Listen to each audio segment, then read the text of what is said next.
Chapter 14. The fifth planet was very strange. It was the smallest of all. There was just enough room on it for a street lamp and a lamplighter. The little prince was not able to reach any explanation of the use of a street lamp and a lamplighter. Somewhere in the heavens, on a planet which had no people and not one house. But he said to himself, nevertheless, "It may well be that this man is absurd, but he is not so absurd as the king, the conceited man, the businessman, and the tippler. For at least his work has some meaning. When he lights his street lamp, it is as if he brought one more star to life, or one flower. When he puts out his lamp, he sends the flower or the star to sleep. That is a beautiful occupation, and since it is beautiful, it is truly useful." When he arrived on the planet, he respectfully saluted the lamplighter. "Good morning. Why have you just put out your lamp?" "Those are the orders," replied the lamplighter. "Good morning." "What are the orders?" "The orders are that I put out my lamp. Good evening." And he lighted his lamp again. "But why have you just lighted it again?" "Those are the orders," replied the lamplighter. "I do not understand," said the little prince. "There is nothing to understand," said the lamplighter. "Orders are orders. Good morning." And he put out his lamp. Then he mopped his forehead with a handkerchief decorated with red squares. "I follow a terrible profession. In the old days it was reasonable. I put the lamp out in the morning, and in the evening I lighted it again. I had the rest of the day for relaxation, and the rest of the night for sleep." "And the orders have been changed since that time?" "The orders have not been changed," said the lamplighter. "That is the tragedy. From year to year the planet has turned more rapidly, and the orders have not been changed." "Then what?" asked the little prince. "Then the planet now makes a complete turn every minute, and I no longer have a single second for repose. Once every minute I have to light my lamp and put it out." "That is very funny. A day lasts only 1 minute, here where you live." "It is not funny at all," said the lamplighter. "While we have been talking together, a month has gone by." "A month?" "Yes, a month. 30 minutes, 30 days. Good evening." And he lighted his lamp again. As the little prince watched him, he felt that he loved this lamplighter who was so faithful to his orders. He remembered the sunsets which he himself had gone to seek, in other days, merely by pulling out his chair, and he wanted to help his friend. "You know," he said, "I can tell you a way you can rest whenever you want to." "I always want to rest," said the lamplighter. For it is possible for a man to be faithful and lazy at the same time. The little prince went on with his explanation. "Your planet is so small that 3 strides will take you all the way around it. To be always in the sunshine, you need only walk along rather slowly. When you want to rest, you will walk, and the day will last as long as you like." "That doesn't do me much good," said the lamplighter. "The one thing I love in life is to sleep." "Then you're unlucky," said the little prince. "I am unlucky," said the lamplighter. "Good morning," and he put out his lamp. "That man," said the little prince to himself, as he continued farther on his journey, "that man would be scorned by all the others, by the king, by the conceited man, by the tippler, by the businessman. Nevertheless, he is the only one of them all who does not seem to me ridiculous. Perhaps that is because he is thinking of something else besides himself." He breathed a sigh of regret and said to himself again, "That man is the only one of them all whom I could have made my friend, but his planet is indeed too small, There is no room on it for 2 people. What the little prince did not dare confess was that he was sorry most of all to leave this planet because it was blessed every day with 1,440 sunsets. Chapter 15. The 6th planet was 10 times larger than the last one. It was inhabited by an old gentleman who wrote voluminous books. "Oh, look, here is an explorer," he exclaimed to himself when he saw the little prince coming.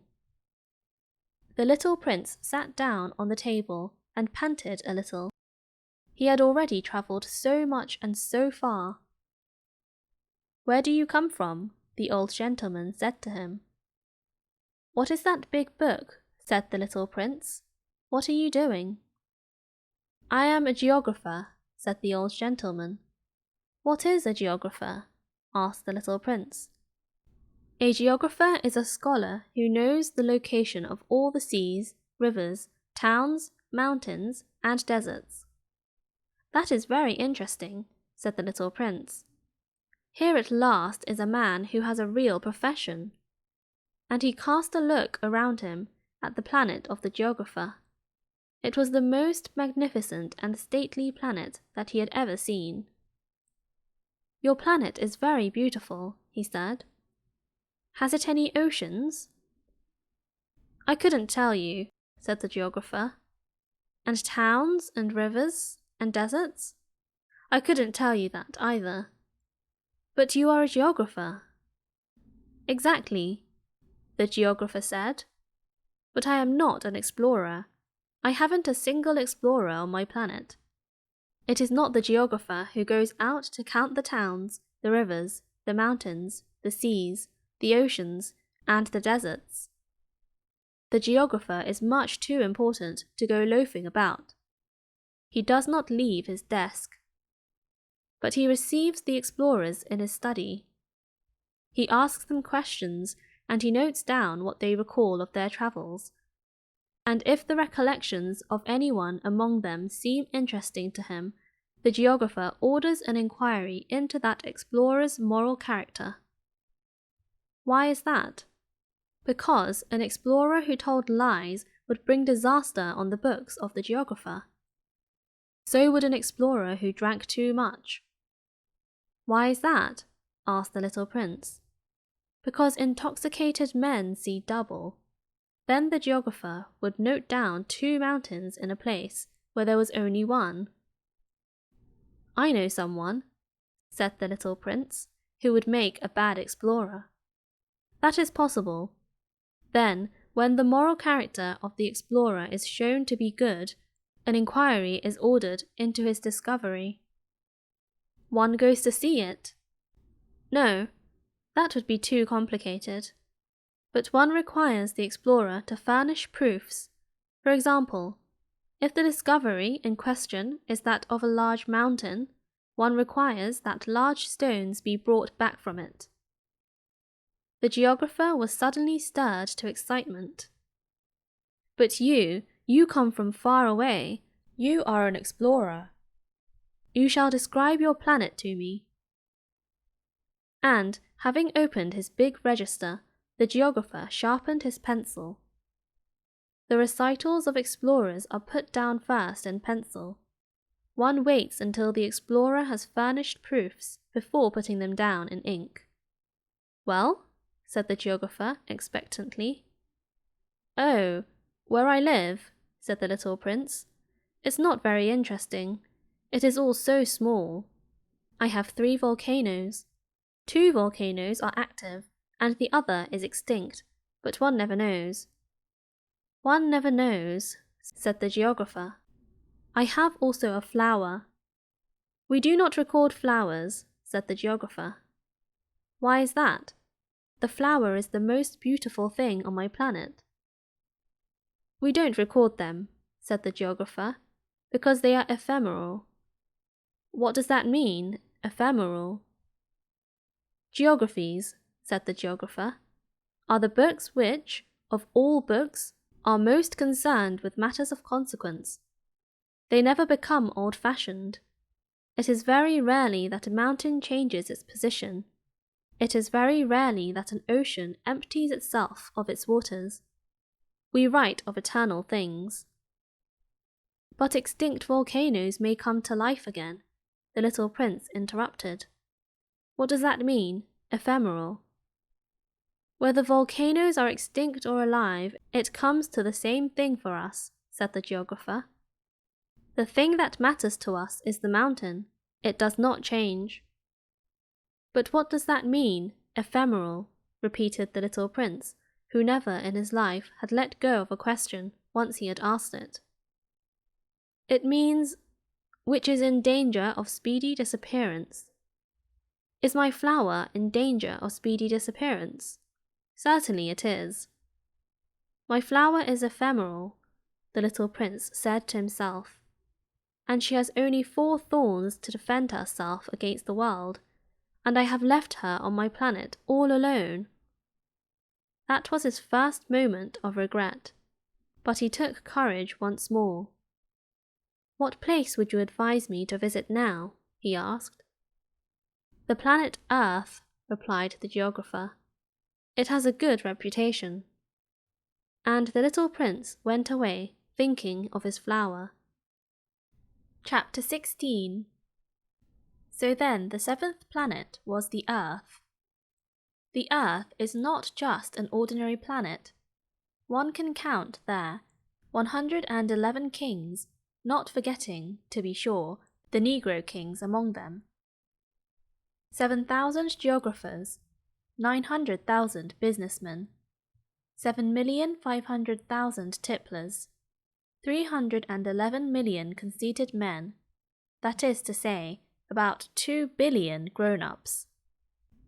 To give you an idea of the size of the Earth, I will tell you that before the invention of electricity, it was necessary to maintain, over the whole of the 6 continents, a veritable army of 462,511 lamplighters for the street lamps. Seen from a slight distance, that would make a splendid spectacle. The movements of this army would be regulated, like those of the ballet in the opera. First would come the turn of the lamplighters of New Zealand and Australia. Having set their lamps alight, these would go off to sleep. Next, the lamplighters of China and Siberia would enter for their steps in the dance, and then they too would be waved back into the wings. After that would come the turn of the lamplighters of Russia and the Indies, then those of Africa and Europe, then those of South America, then those of North America, and never would they make a mistake in the order of their entry upon the stage. It would be magnificent. Only the man who was in charge of the single lamp at the North Pole, and his colleague who was responsible for the single lamp at the South Pole, only these 2 would live free from toil and care. They would be busy twice a year. Chapter 17. When one wishes to play the wit, he sometimes wanders a little from the truth.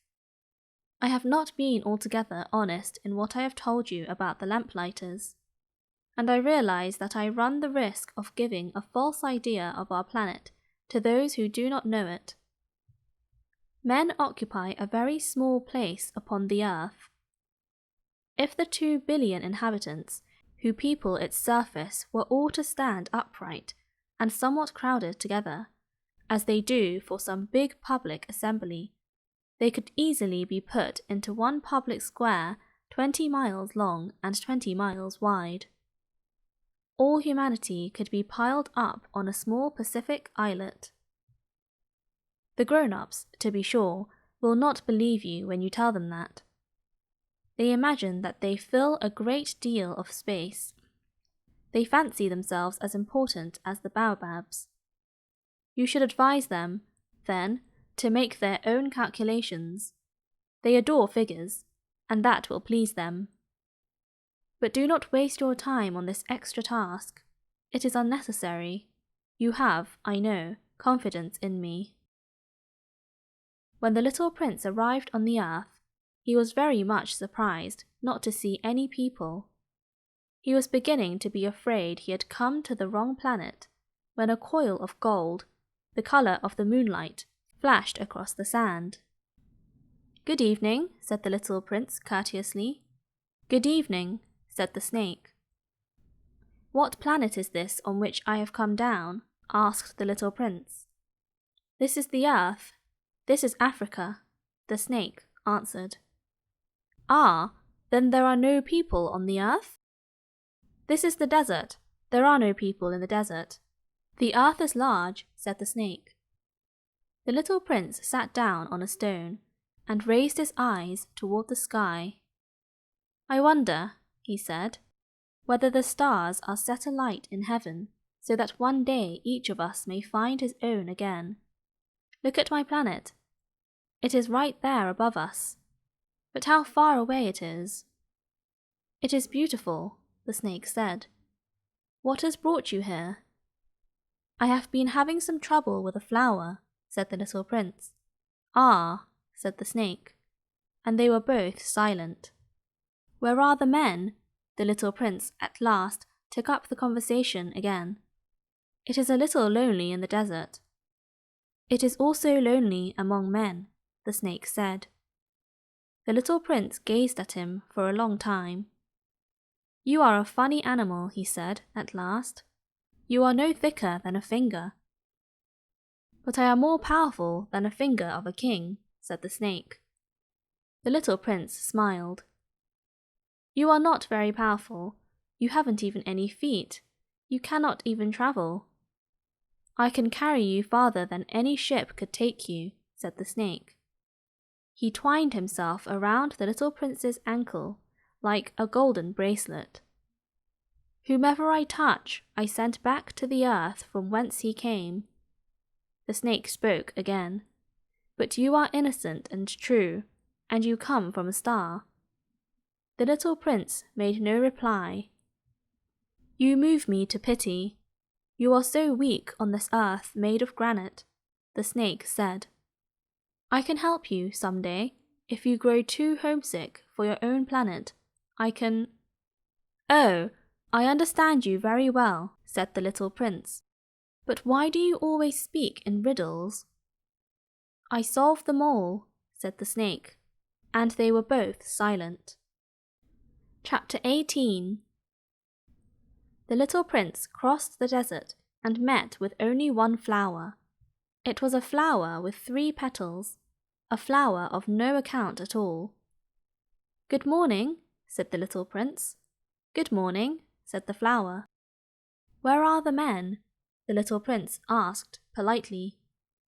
The flower had once seen a caravan passing. "Men?" she echoed. "I think there are 6 or 7 of them in existence. I saw them several years ago, but one never knows where to find them. The wind blows them away. They have no roots, and that makes their life very difficult." "Goodbye," said the little prince. "Goodbye," said the flower.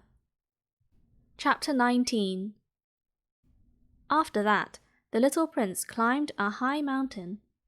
The only mountains he had ever known were the 3 volcanoes which came up to his knees, and he used the extinct volcano as a footstool. "From a mountain as high as this one," he said to himself, "I shall be able to see the whole planet at one glance, and all the people." But he saw nothing save peaks of rocks that were sharpened like needles. "Good morning," he said courteously.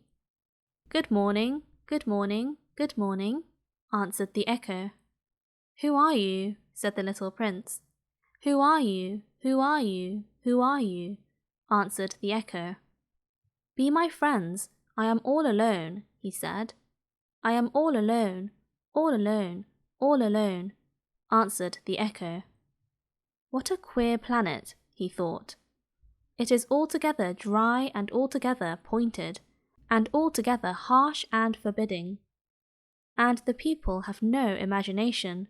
They repeat whatever one says to them. On my planet I had a flower. She always was the first to speak." Chapter 20. But it happened that after walking for a long time through sand and rocks and snow, the little prince at last came upon a road, and all roads led to the abodes of men. "Good morning," he said. He was standing before a garden, all abloom with roses. "Good morning," said the roses. The little prince gazed at them. They all looked like his flower. "Who are you?" he demanded, thunderstruck. "We are roses," the roses said. And he was overcome with sadness. His flower had told him that she was the only one of her kind in all the universe. And here were 5,000 of them all alike in one single garden. She would be very much annoyed, he said to himself. If she should see that, she would cough most dreadfully, and she would pretend that she was dying to avoid being laughed at. And I should be obliged to pretend that I was nursing her back to life. For if I did not do that, to humble myself also, she would really allow herself to die. Then he went on with his reflections. I thought that I was rich with a flower that was unique in all the world, and all I had was a common rose and 3 volcanoes that came up to my knees, and one of them perhaps extinct forever. That doesn't make me a very great prince. And he lay down in the grass and cried. Chapter 21. It was then that the fox appeared. "Good morning," said the fox. "Good morning," the little prince responded politely, although when he turned around he saw nothing. "I am right here," the voice said, under the apple tree. "Who are you?" asked the little prince, and added, "You are very pretty to look at."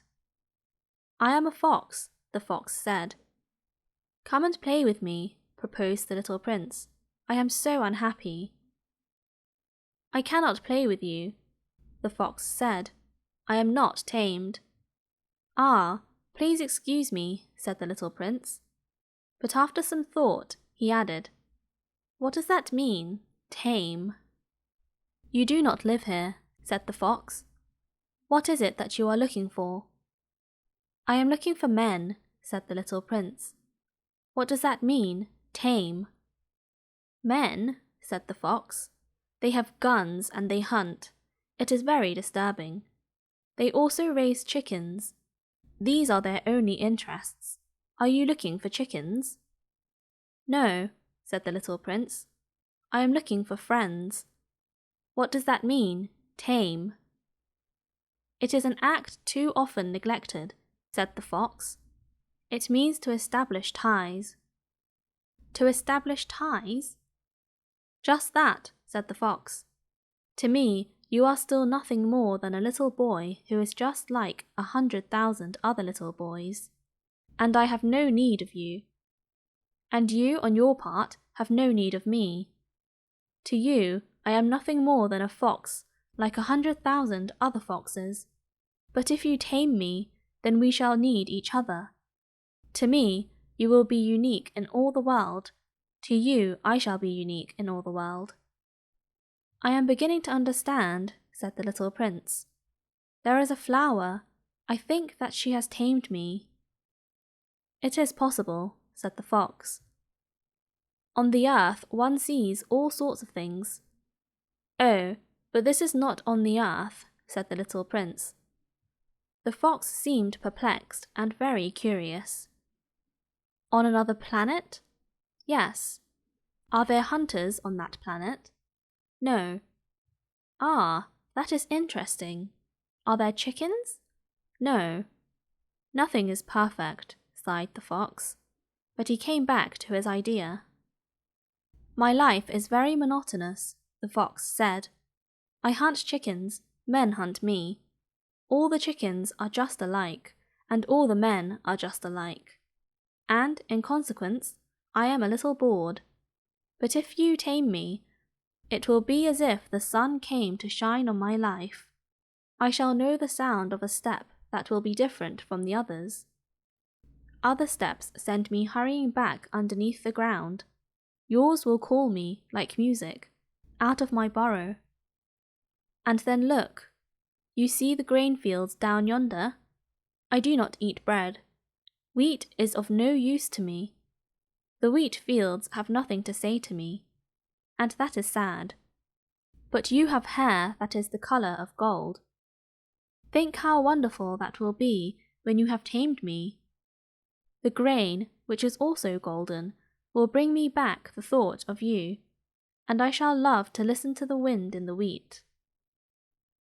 The fox gazed at the little prince for a long time. Please, tame me, he said. I want to, very much, the little prince replied, but I have not much time. I have friends to discover, and a great many things to understand.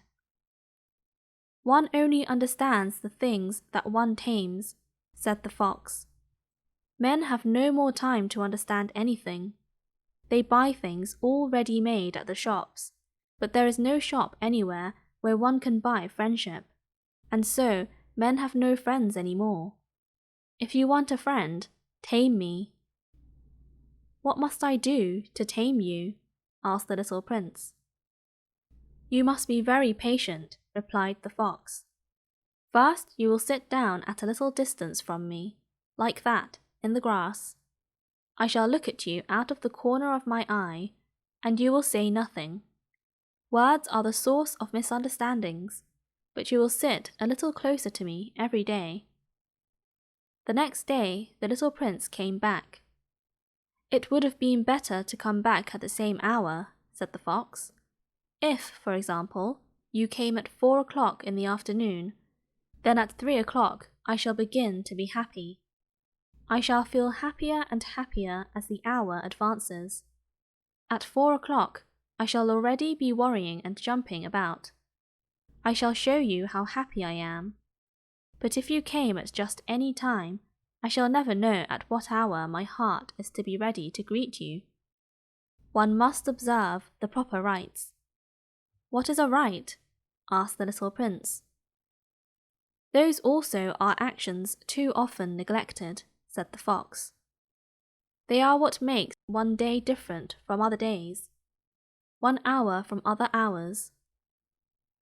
There is a rite, for example, among my hunters. Every Thursday they dance with the village girls, so Thursday is a wonderful day for me. I can take a walk as far as the vineyards, but if the hunters danced at just any time, every day would be like every other day, and I should never have any vacation at all. So the little prince tamed the fox, and when the hour of his departure drew near, "Ah," said the fox, "I shall cry." "It is your own fault," said the little prince. "I never wished you any sort of harm, but you wanted me to tame you." "Yes, that is so," said the fox. "But now you are going to cry," said the little prince. "Yes, that is so," said the fox. "Then it has done you no good at all." "It has done me good," said the fox, "because of the colour of the wheat fields." And then he added, "Go and look again at the roses. You will understand now that yours is unique in all the world. Then come back to say goodbye to me, and I will make you a present of a secret." The little prince went away to look again at the roses. "You are not at all like my rose," he said. "As yet you are nothing. No one has tamed you, and you have tamed no one. You are like my fox when I first knew him. He was only a fox like 100,000 other foxes, but I have made him my friend, and now he is unique in all the world." And the roses were very much embarrassed. "You are beautiful, but you are empty," he went on. "One could not die for you. To be sure, an ordinary passer-by would think that my rose looked just like you, the rose that belongs to me. But in herself alone, she is more important than all the hundreds of you other roses, because it is she that I have watered, because it is she that I have put under the glass globe, because it is she that I have sheltered behind the screen. because it is for her that I have killed the caterpillars, except the 2 or 3 that we saved to become butterflies. Because it is she that I have listened to when she grumbled or boasted, or even sometimes when she said nothing, because she is my rose. And he went back to meet the fox. Goodbye, he said. Goodbye, said the fox. And now here is my secret, a very simple secret. It is only with the heart that one can see rightly. What is essential is invisible to the eye.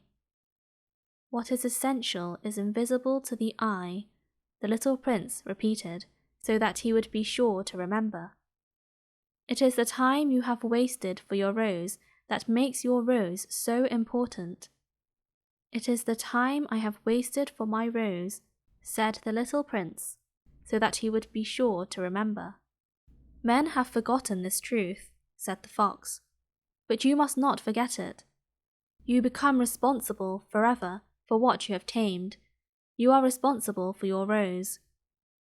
I am responsible for my rose, the little prince repeated, so that he would be sure to remember. Chapter 22. Good morning, said the little prince. Good morning, said the railway switchman. What do you do here? The little prince asked. I sort out travellers in bundles of 1,000, said the switchman. I send off the trains that carry them, now to the right, now to the left. And a brilliantly lighted express train shook the switchman's cabin as it rushed with a roar like thunder. They are in a great hurry, said the little prince. What are they looking for? Not even the locomotive engineer knows that, said the switchman. And a second, brilliantly lighted express thundered by in the opposite direction. Are they coming back already? Demanded the little prince. These are not the same ones, said the switchman. It is an exchange. Were they not satisfied where they were? Asked the little prince. No one is ever satisfied where he is, said the switchman. And they heard the roaring thunder of a third, brilliantly lighted express. Are they pursuing the first travellers? Demanded the little prince. They are pursuing nothing at all, said the switchman. They are asleep in there, or if they are not asleep, they are yawning. Only the children are flattening their noses against the window panes. Only the children know what they are looking for, said the little prince. They waste their time over a rag doll, and it becomes very important to them. And if anybody takes it away from them, they cry. They are lucky, the switchman said. Chapter 23. Good morning, said the little prince. Good morning, said the merchant. This was a merchant who sold pills that had been invented to quench thirst. You need only swallow 1 pill a week, and you would feel no need of anything to drink. Why are you selling those? Asked the little prince. Because they save a tremendous amount of time, said the merchant. Computations have been made by experts. With these pills, you save 53 minutes in every week. And what do I do with those 53 minutes? Anything you like. As for me, said the little prince to himself, if I had 53 minutes to spend as I liked, I should walk at my leisure toward a spring of fresh water. Chapter 24. It was now the 8th day since I had had my accident in the desert, as I was drinking the last drop of my water supply. Ah, I said to the little prince, these memories of yours are very charming, but I have not yet succeeded in repairing my plane. I have nothing more to drink, and I, too, should be very happy if I could walk at my leisure toward a spring of fresh water. My friend, the fox, the little prince said to me. My dear little man, this is no longer a matter that has anything to do with the fox. Why not? Because I am about to die of thirst. He did not follow my reasoning, and he answered me. It is a good thing to have had a friend even if one is about to die. I, for instance, am very glad to have had a fox as a friend. He has no way of guessing the danger, I said to myself.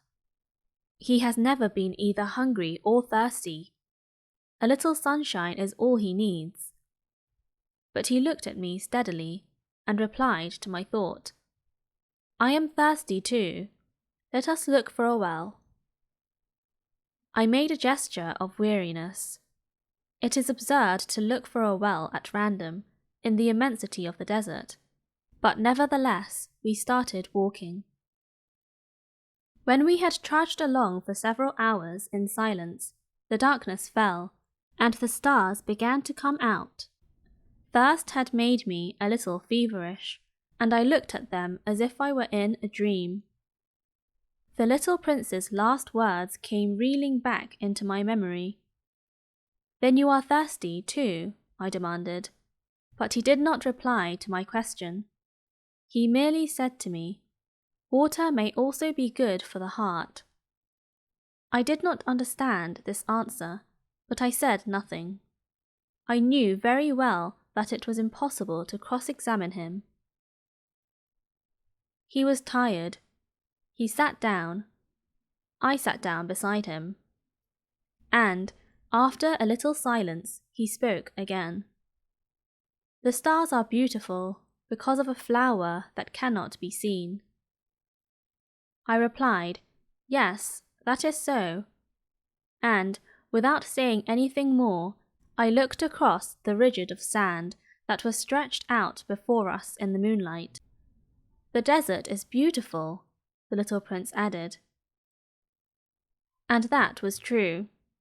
I have always loved the desert. One sits down on a desert sand dune, sees nothing, hears nothing. Yet, through the silence something throbs and gleams.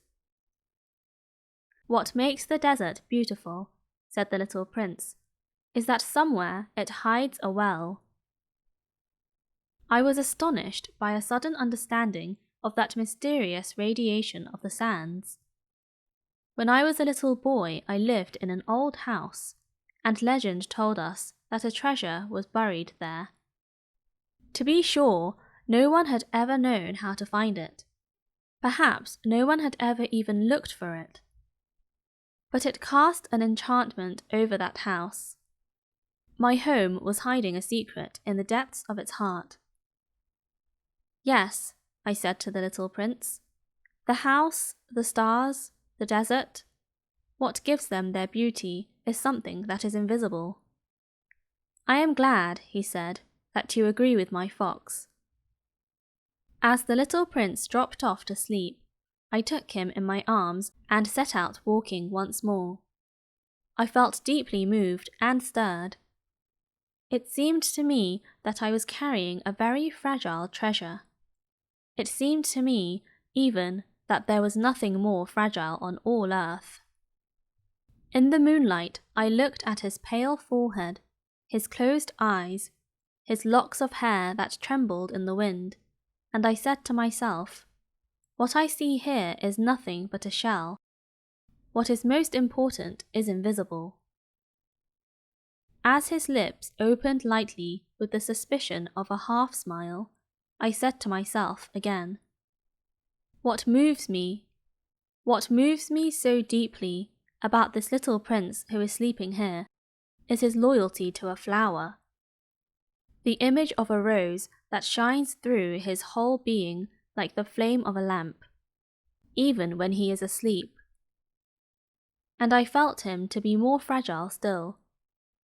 I felt the need of protecting him, as if he himself were a flame that might be extinguished by a little puff of wind. And as I walked on so, I found the well at daybreak. Chapter 25. Men, said the little prince, set out on their way in express trains, but they do not know what they are looking for.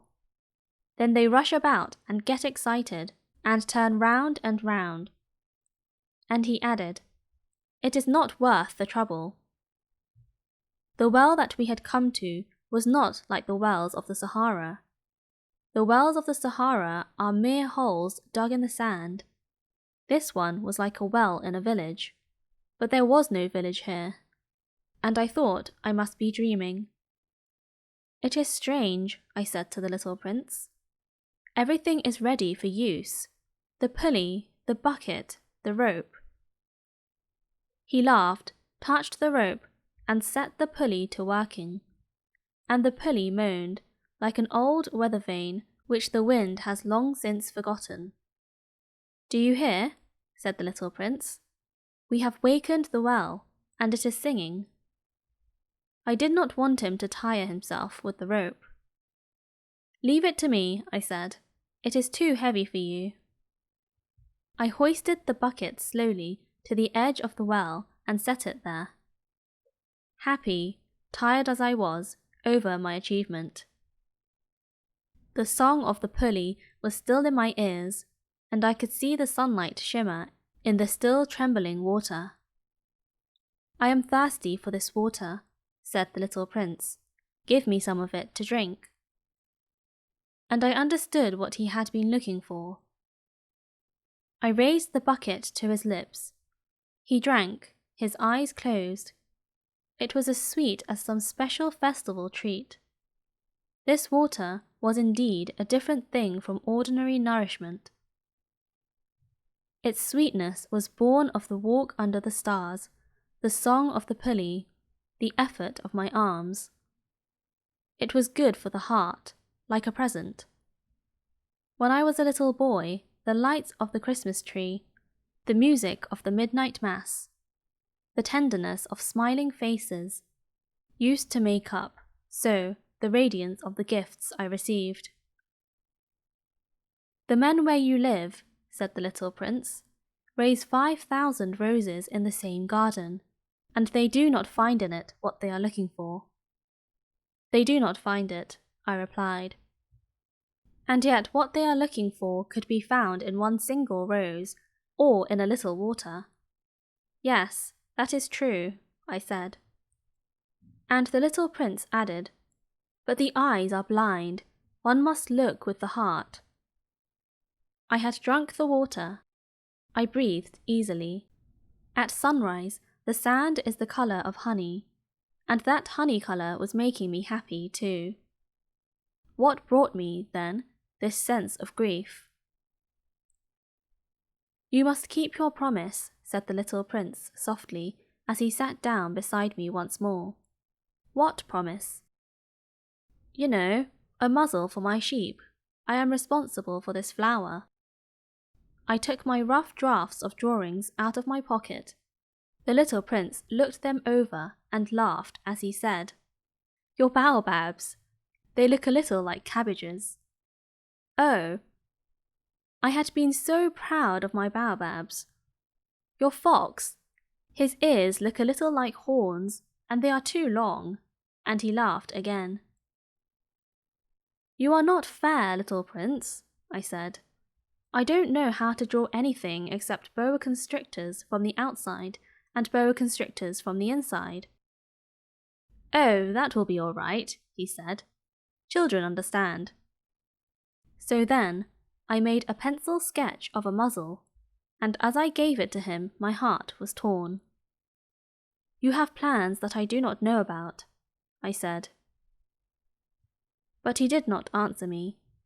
He said to me instead, You know, my descent to the earth. Tomorrow will be its anniversary. Then, after a silence, he went on. I came down very near here, and he flushed, and once again, without understanding why, I had a queer sense of sorrow.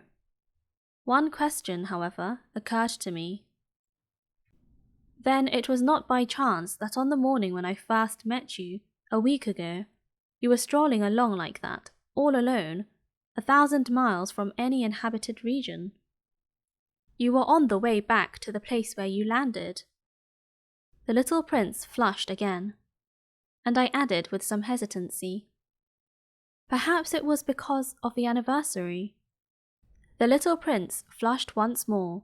He never answered questions. But when one flushes, does that not mean yes? Ah, I said to him, I am a little frightened. But he interrupted me. Now you must work. You must return to your engine. I will be waiting for you here. Come back tomorrow evening. But I was not reassured. I remembered the fox. One runs the risk of weeping a little if one lets himself be tamed. Chapter 26. Beside the well, there was the ruin of an old stone wall. When I came back from my work the next evening, I saw from some distance away my little prince sitting on top of a wall, with his feet dangling, and I heard him say, "Then you don't remember? This is not the exact spot." Another voice must have answered him, for he replied to it, "Yes, yes, it is the right day, but this is not the place." I continued my walk toward the wall. At no time did I see or hear anyone. The little prince, however, replied once again, "Exactly. You will see where my track begins in the sand. You have nothing to do but wait for me there. I shall be there tonight." I was only 20 meters from the wall, and I still saw nothing. After a silence, the little prince spoke again. "You have good poison. You are sure that it will not make me suffer too long?" I stopped in my tracks, my heart torn asunder, but still I did not understand. "Now go away," said the little prince. "I want to get down from the wall." I dropped my eyes then to the foot of the wall, and I leaped into the air. There before me, facing the little prince, was one of those yellow snakes that take just 30 seconds to bring your life to an end. Even as I was digging into my pocket to get out my revolver, I made a running step back. But, at the noise I made, the snake let himself flow easily across the sand like the dying spray of a fountain, and, in no apparent hurry, disappeared, with a light metallic sound, among the stones. I reached the wall just in time to catch my little man in my arms. His face was white as snow. "What does this mean?" I demanded. "Why are you talking with snakes?" I had loosened the golden muffler that he always wore. I had moistened his temples and had given him some water to drink. And now I did not dare ask him any more questions. He looked at me very gravely and put his arms around my neck. I felt his heart beating like the heart of a dying bird, shot with someone's rifle. "I am glad that you have found what was the matter with your engine," he said. "Now you can go back home." "How do you know about that?" I was just coming to tell him that my work had been successful, beyond anything that I had dared to hope. He made no answer to my question, but he added, "I too am going back home today." Then, sadly, "It is much farther. It is much more difficult." I realized clearly that something extraordinary was happening. I was holding him close in my arms as if he were a little child, and yet it seemed to me that he was rushing headlong toward an abyss from which I could do nothing to restrain him. His look was very serious, like someone lost far away. "I hope your sheep," and I have the sheep's box, and I have the muzzle. And he gave me a sad smile. I could see that he was reviving little by little. "Dear little man," I said to him, "you are afraid." He was afraid, there was no doubt about that, but he laughed lightly. "I shall be much more afraid this evening." Once again I felt myself frozen by the sense of something irreparable. And I knew that I could not bear the thought of never hearing that laughter any more. For me, it was like a spring of fresh water in the desert. "Little man," I said, "I want to hear you laugh again." But he said to me, "Tonight, It will be a year. My star, then, can be found right above the place where I came to the earth a year ago. Little man, I said, tell me that it is only a bad dream, this affair of the snake, and the meeting place, and the star. But he did not answer my plea. He said to me instead, the thing that is important is the thing that is not seen. Yes, I know. It is just as it is with the flower. If you love a flower that lives on a star, it is sweet to look at the sky at night. All the stars are abloom with flowers. Yes, I know. It is just as it is with the water. Because of the pulley and the rope, what you gave me to drink was like music. You remember how good it was? Yes, I know. And at night, you will look up at the stars. Where I live, everything is so small that I cannot show you where my star is to be found. It is better like that. My star will just be one of the stars for you. And so you will love to watch all the stars in the heavens. They will all be your friends. And besides, I am going to make you a present. He laughed again. Ah, little prince. Dear little prince, I love to hear that laughter. That is my present, just that. It will be as it was when we drank the water. What are you trying to say? All men have the stars, he answered, but they are not the same things for different people. For some, who are travellers, the stars are guides. For others, they are no more than little lights in the sky. For others, who are scholars, they are problems. For my businessman, they were wealth. But all these stars are silent. You alone, will have the stars as no one else has them. What are you trying to say? In one of the stars I shall be living. In one of them I shall be laughing. And so it will be as if the stars were laughing, when you look at the sky at night. You, only you, will have stars that can laugh. And he laughed again. And when your sorrow is comforted, time soothes all sorrows, you will be content that you have known me. You will always be my friend. You will want to laugh with me. And you will sometimes open your window so, for that pleasure. And your friends will be properly astonished to see you laughing as you look up at the sky. Then you will say to them, yes, the stars always make me laugh. And they will think you are crazy. It will be a very shabby trick that I shall have played on you. And he laughed again. It will be as if, in place of the stars, I had given you a great number of little bells that knew how to laugh. And he laughed again. Then he quickly became serious. Tonight, you know, do not come. I shall not leave you, I said. I shall look as if I was suffering. I shall look a little as if I were dying. It is like that. Do not come to see that. It is not worth the trouble. I shall not leave you. But he was worried. I tell you, it is also because of the snake. He must not bite you. Snakes, they are malicious creatures. This one might bite you just for fun. I shall not leave you. But a thought came to reassure him. It is true that they have no more poison for a second bite. That night I did not see him set out on his way. He got away from me without making a sound. When I succeeded in catching up with him, he was walking along with a quick and resolute step. He said to me merely, "Ah, you are there." And he took me by the hand, but he was still worrying. "It was wrong of you to come. You will suffer. I shall look as if I were dead, and that will not be true."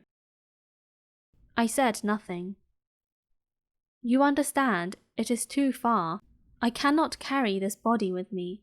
It is too heavy." I said nothing. "But it will be like an old abandoned shell, There is nothing sad about old shells." I said nothing. He was a little discouraged, but he made one more effort. "You know, it will be very nice. I too shall look at the stars. All the stars will be wells with a rusty pulley. All the stars will pour out fresh water for me to drink." I said nothing. "That will be so amusing. You will have 500 million little bells, and I shall have 500 million springs of fresh water." And he too said nothing more, but because he was crying. "Here it is. Let me go on by myself." And he sat down because he was afraid. Then he said again, "You know, my flower, I am responsible for her. And she is so weak. She is so naive. She has 4 thorns of no use at all to protect herself against all the world." I too sat down because I was not able to stand up any longer. "There now, that is all." He still hesitated a little. Then he got up. He took one step. I could not move. There was nothing but a flash of yellow close to his ankle. He remained motionless for an instant. He did not cry out. He fell as gently as a tree falls. There was not even any sound because of the sand. Chapter 27. And now 6 years have already gone by. I have never yet told this story. The companions who met me on my return were well content to see me alive. I was sad, but I told them, "I am tired." Now my sorrow is comforted a little. That is to say, not entirely. But I know that he did go back to his planet, because I did not find his body at daybreak. It was not such a heavy body, and at night I love to listen to the stars. It is like 500 million little bells. But there is one extraordinary thing. When I drew the muzzle for the little prince, I forgot to add the leather strap to it. He will never have been able to fasten it on his sheep. So now I keep wondering what is happening on his planet. Perhaps the sheep has eaten the flower. At one time I say to myself, surely not. The little prince shuts his flower under her glass globe every night, and he watches over his sheep very carefully. Then I am happy, and there is sweetness in the laughter of all the stars. And there is sweetness in the laughter of all the stars. But at another time I say to myself, at some moment or other one is absent-minded, and that is enough. On some one evening he forgot the glass globe, or the sheep got out, without making any noise, in the night, and then the little bells are changed to tears. Here, then, is a great mystery. For you who also love the little prince and for me, nothing in the universe can be the same if somewhere, we do not know where, a sheep that we never saw has, yes or no, eaten a rose. Look up at the sky, ask yourselves, is it yes or no? Has the sheep eaten the flower? And you will see how everything changes. And no grown-up will ever understand that this is a matter of so much importance. This is, to me, the loveliest and saddest landscape in the world. It is the same as that on the preceding page, but I have drawn it again to impress it on your memory. It is here that the little prince appeared on earth and disappeared. Look at it carefully so that you will be sure to recognize it in case you travel some day to the African desert. And if you should come upon this spot, please do not hurry on. Wait for a time, exactly under the star. Then, if a little man appears who laughs, who has golden hair and who refuses to answer questions, you will know who he is. If this should happen, please comfort me. Send me word that he has come back.